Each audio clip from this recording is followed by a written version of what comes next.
À part ça, voici les 4 vérités. Ce matin, Jeff Wittenberg reçoit Jean Lassalle, candidat.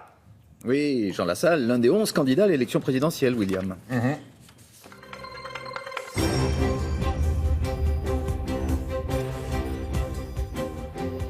Et effectivement, bonjour Jean Lassalle. Bonjour. On va évoquer dans le détail vos propositions, mais d'abord un mot sur l'un de vos concurrents, François Fillon, et sur les attaques qu'on a entendues, particulièrement sévères contre François Hollande, qu'il accuse de diriger un cabinet noir qui met en branle en quelque sorte les affaires de justice qui concernent M. Fillon. Qu'en pensez-vous? Quel est votre commentaire? Écoutez, excusez-moi de ne pas intervenir une fois de plus, peut-être une fois de trop, dans ce début de campagne qui est absolument sinistre pour notre pays, où le fait divers tient lieu de projet. Je demande simplement aux Français de ne pas se laisser avoir une fois de plus. Mais c'est-à-dire, vous pensez-vous que la justice n'est pas indépendante, par exemple, aujourd'hui, comme M. Fillon semble le dire? Écoutez, moi, je ne sais plus quoi penser. Qu'est-ce que vous voulez? Tous les jours, c'est un feuilleton.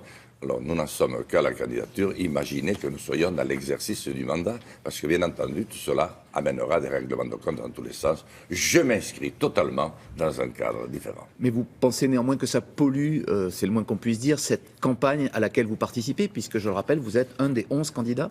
Polluer, le mot est faible. C'est qu'on ne parle de rien d'autre. Alors que nous avons pourtant des dossiers qui tiennent à la vie et à la mort. C'est d'abord l'état de notre pays. Quel projet avons-nous pour notre pays? C'est de cela qu'il faut parler avant tout, avant les affaires, vous pensez?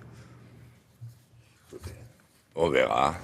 Moi, j'ai envie de parler de mon projet. Et on va en parler. Des signatures et j'ai la chance d'être en face de vous pour Alors, justement, dire mes petites vérités. Et vos petites vérités, les Français vous connaissent bien déjà, hein, puisqu'on se souvient que vous aviez chanté en béarnais à l'Assemblée nationale, que vous avez fait un tour de France des villes et des campagnes, que vous aviez fait une grève de la faim pour protester contre la fermeture d'une usine dans votre région. Et là, donc, vous vous présentez à la magistrature suprême.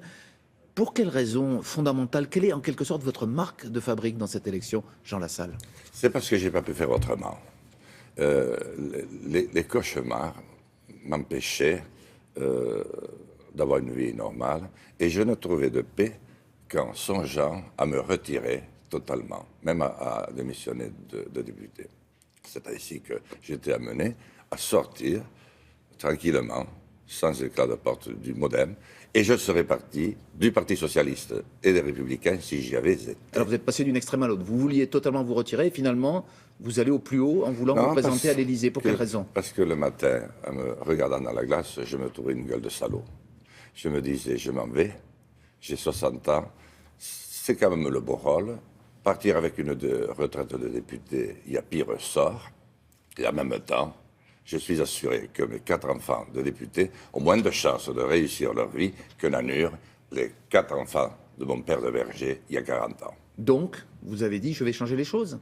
Non, je vais apporter ma contribution à un débat qui, d'ailleurs, n'existe pas. Nous venons de le voir. On ne sait toujours pas les grandes orientations des principaux candidats. Alors, vous en avez des orientations et vous expliquez, par exemple, que le président de la République, c'est d'abord le chef des armées. Et si vous accédiez à cette fonction, vous prendriez, m'avez-vous dit, des mesures régaliennes dès le début de votre mandat. Lesquelles?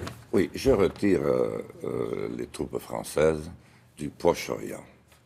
Et je les retire des pays d'Afrique, notamment du Mali et du Tchad, sur lesquels elles sont actuellement. Pour quelle raison? Parce que cela crée un arc électrique de part et d'autre de la Méditerranée. C'est comme les 2 plots de la batterie que vous faites. Voilà. Et tout ce qui se passe là-bas a une résonance immédiate à Paris et dans nos villes et vice-versa. Nous vivons actuellement, on l'a vu à Londres, une période encore marquée par le terrorisme. Vous pensez que c'est par ce genre de mesures qu'on sortira notamment de cet engrenage?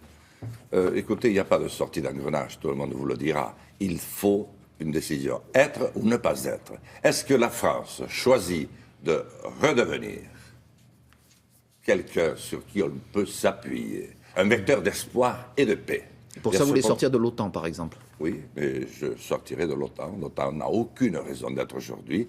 Elle est née de l'affrontement entre les soviétiques et le bloc de l'Ouest. Aujourd'hui, vous savez très exactement ce qu'il en est. Elle nous entraîne dans des guerres que nous n'avons jamais choisies. Elle nous oblige à frapper des amis d'hier et elle nous oblige à des ventes d'armes à des pays qui sont des ennemis. Alors, l'un de vos autres grands combats, Jean Lassalle, c'est la réforme territoriale. Vous voulez revenir sur l'intercommunalité et même sur les nouvelles régions. Pour quelles raisons? D'abord, je vais reconstituer un État. Il n'y en a plus. Il n'y a plus d'État. Il n'y a plus d'État, et il n'y a plus d'État, il n'y a pas d'Europe, et il n'y a pas d'État. Donc, comment voulez... Et il y a des affaires, tous les jours. Comment voulez-vous que les Français qui nous regardent actuellement puissent se faire une idée de ce qui les attend? Je reconstitue un État adapté à notre temps, et j'abroge les 3 lois du quinquennat Prises sous ce quinquennat. Et notamment la loi NOTRe, qui condamne à mort 30 000 communes en France. Alors que les communes sont le pacte de stabilité. Il faut expliquer de notre donc que pays. cette loi, elle prévoit notamment l'intercommunalité. Hein. Oui, mais c'est des intercommunalités géantes. Est-ce qu'on n'est pas plus fort à plusieurs que seuls et je reprends l'exemple des régions. Est-ce que les landes allemands ne sont pas plus forts que les régions françaises? Pourquoi la France devrait-elle rester à l'échelle de la commune? On dit souvent qu'il y a trop, justement, de niveaux de décision. La France s'inscrit dans une longue histoire qui tourne depuis la Révolution autour de la République et de la commune. Et les Français y sont profondément attachés. Il faut redonner à la commune la capacité de laisser remonter la sève qui vient du sol pour rencontrer un soleil qui n'est plus un soleil gris, mais un soleil éclatant, le soleil d'un État qui sait où il va. Jean Lassalle, il faut vous classer où aujourd'hui, à droite ou à gauche? Tout le monde aspire, comme les Français, à rassembler. Et c'est vrai, j'en suis certain, les Français veulent être rassemblés. Ils sentent qu'il y a un grand danger qui plane sur nos têtes et sur celles de nos enfants. Mais tout le monde veut, Mélenchon veut le faire de la gauche, Fillon veut le faire de la droite. Mais les Français, c'est notre peuple. Il y a Moi, Emmanuel Macron qui veut le faire des deux côtés, un peu comme vous. Oui, vous pourriez vous rapprocher de lui? Oui, c'est une bulle financière, lui. Une bulle financière? C'est une bulle financière. Vous savez ce qu'il arrive aux bulles? Voilà, pas besoin de vous faire un dessin. Non, moi je veux... C'est un ami, en tout cas, enfin, il a plutôt récupéré dans son camp, si j'ose dire, votre ami François Bayrou. Mais vous, François Bayrou, c'est différent, mais je dirais qui n'a pas été récupéré par Macron. Vous, Est-ce que apparemment. Oui, mais je ne suis pas nombreux. Ouais. Voilà, je ne suis vraiment pas nombreux. Et je comprends rien. Vous savez, ce que veut faire Macron, il veut prendre le Mont Blanc et les Drues ou la Verte et les tordre par le haut, en disant « je refais l'unité nationale ». Il y a un peu de boulot, hein. Il a des bras costauds, c'est un garçon intelligent. Moi, je vais repartir de la base. Et c'est la raison pour laquelle j'ai apporté mon parrainage à Philippe Poutou, parce que je veux préparer les conditions d'un nouveau Conseil national de la résistance, avec 100 millions de morts en moins, c'est-à-dire tous nos enfants. C'est-à-dire qu'il faut refaire aujourd'hui ce qui a été fait après la Seconde Guerre mondiale. Exactement. Et regardez les jours heureux que cela nous a ouvert. Nous avons réussi à donner le droit de vote aux femmes, la sécurité sociale et bien d'autres choses. Alors ces périodes ne durent pas, mais nous prenons tellement d'énergie à être ensemble qu'ensuite on peut mettre en place un projet d'abord immédiat. Il nous reste quelques secondes. Et ensuite, à plus long terme, dont j'aurai l'occasion de parler. Je vous remercie. Merci beaucoup, Jean Lassalle. Merci, et c'est à vous, William.